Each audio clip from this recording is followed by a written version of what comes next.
Hi, hi everybody. So, in what we were working on last time, this is the continuation. Now you can see where those two brackets of the webbing I was kind of describing. They basically sit about 4 inches, 3 to 4 inches apart, and help strengthen this front facing bracket that will be at the front of the tail cone.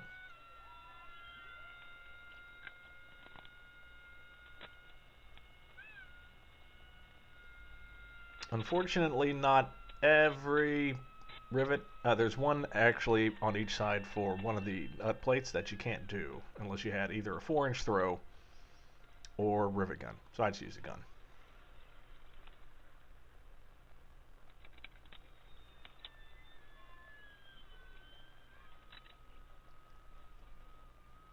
Okay, so the very next step in making the tail cone is to stop and have a protein bar.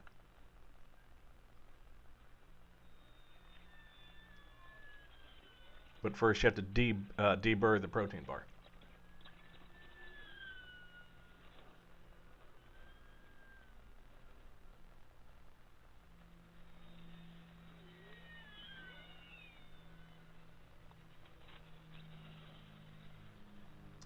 And there it is, the big skin.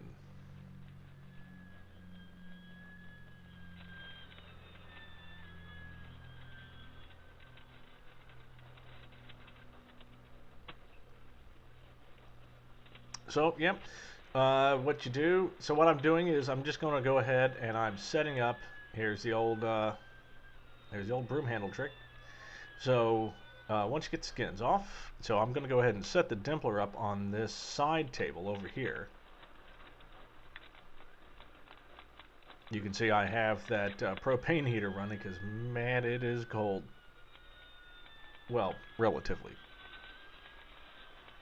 So one thing about the skin, so what the instruction is to dimple all of the holes on the skin, the number 40 holes. Dimple all of them.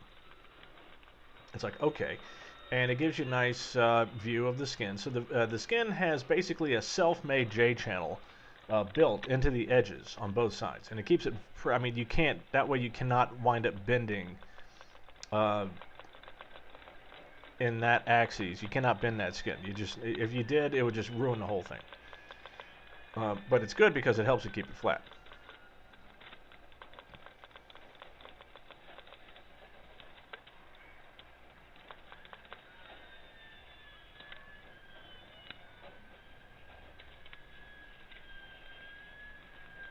Again, any hole that you don't need to do with the squeezer, I just do it with the other, wait, with the squeezer. With the DRDD2, I do it with the squeezer.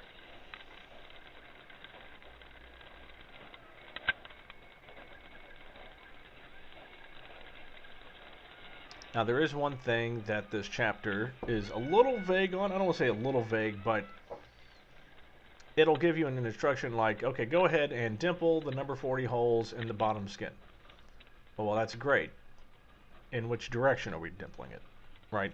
Now, I mean, you obviously need to infer, I mean, this is the bottom skin of the tail cone. Obviously, you want to have, you know, the manufactured heads. They're all 426, you know, flat rivets. So, obviously, you would want the flat head on the outside, I would assume.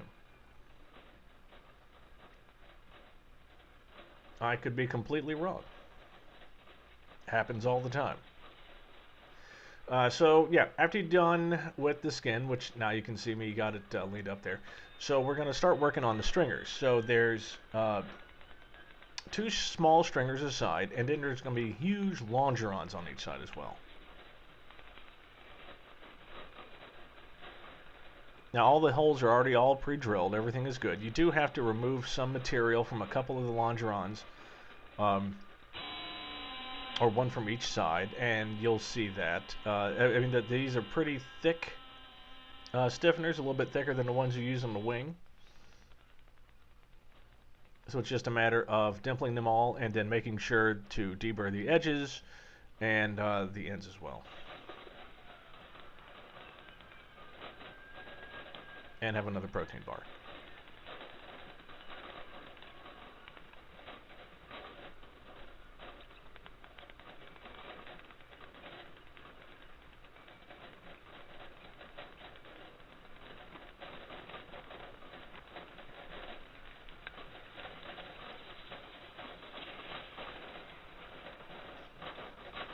So there I am getting ready to prime the bottom skin. So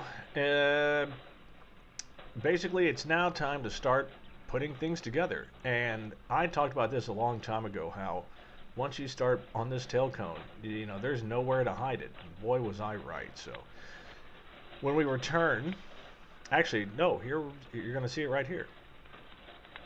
Here is when we start to make the large pieces. That bulkhead is getting riveted right to that, yep, there it is, right to the battery angle. So anyway, that's all getting riveted up, and the big thing will commence in the next video. So I will see you soon.